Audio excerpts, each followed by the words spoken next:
কার কার এই চিংড়ি দিয়ে লাউ শাকের তরকারি প্রিয় আমাকে কিন্তু কমেন্ট করে জানিও।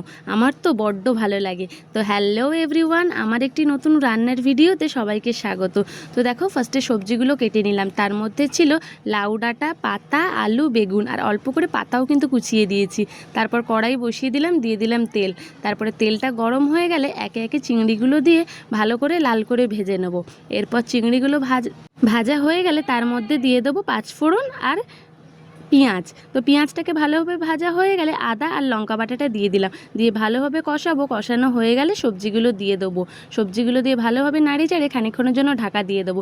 তারপর ঢাকা খুলে দেখবে মোটামুটি অনেকটাই জল বেরিয়েছে, দেখতেই পাচ্ছ।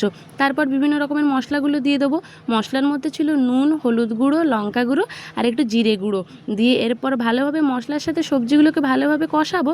কষিয়ে নিয়ে ঢাকা দিয়ে দেবো যাতে মশলাটা সবজির সাথে মিশে যায়। তারপর আবার খানিকক্ষণ পরে ঢাকা খুলে মশলাটা যখন সবজির সাথে মিশে যাবে সামান্য একটু জল দিয়ে আবার ঢাকা দিয়ে দেবো।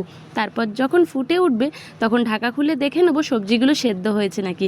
এবার সবজিগুলো সেদ্ধ হয়ে গেলে ভালোভাবে ঘেঁটে দিয়ে শুকিয়ে নিলেই তৈরি আমাদের চিংড়ি দিয়ে লাউ শাক। গরম ভাতে এক কথায় অসাধারণ।